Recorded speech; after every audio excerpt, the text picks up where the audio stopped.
जोड़े कोट पहराई दो मुंडे जानी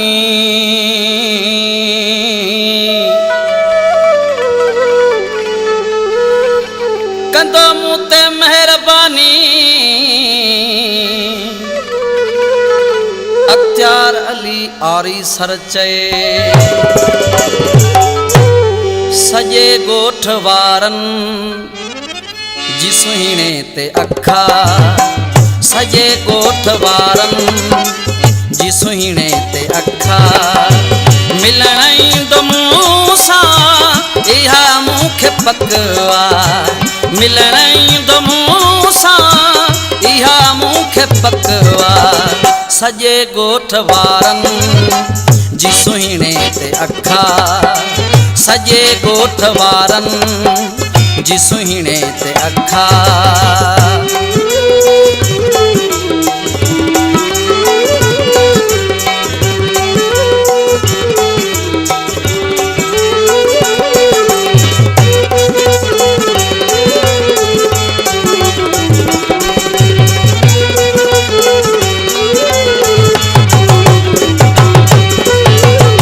न पंहिंजूं लिकायूं न बेजूं बुधायूं सारे सूर सीने में पंहिंजा लिकायूं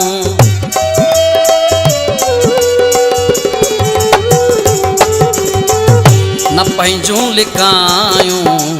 न बेजूं बुधायूं सारे सूर सीने में पंहिंजा समायूं मूसा मिठे जी मोहब्बत बेशक्का मूसा मिठे जी मोहब्बत बेशक्का मिलणई दो मूसा इहा मुखे पकवा मिलणई दो मूसा इहा मुखे पकवा सजे गोठ वारन जी सुहिणे ते अखा सजे गोठ वारन जी सुहिणे ते अखा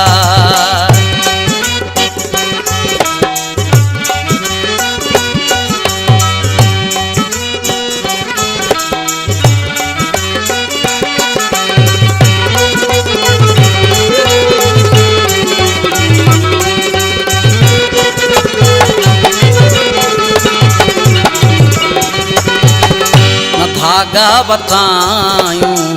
न मोहब्बत मटायूं जंहिं जा आयूं नी जा सदायूं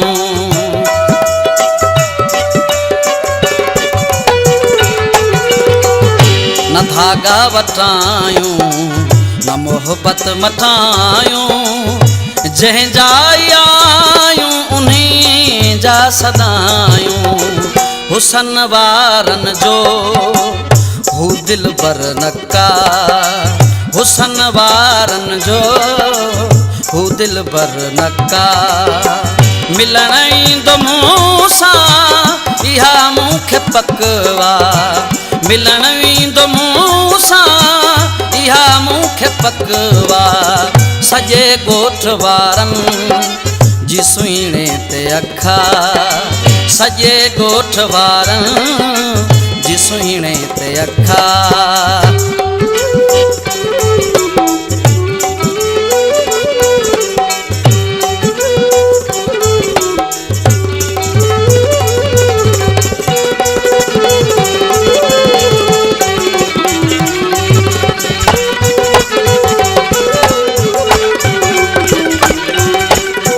चवे नूर मोहम्मद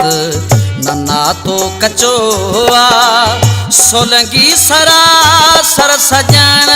सा सचोआ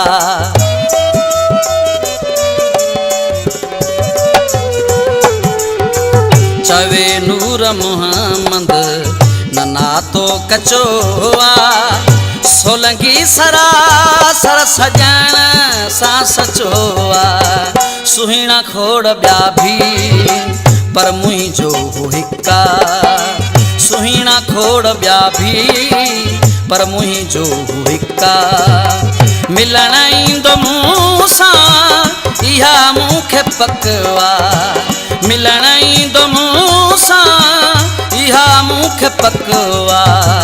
सॼे ॻोठ वारनि जी सुहिणे ते अखा सॼे ॻोठ वारनि जी सुहिणे ते अखा।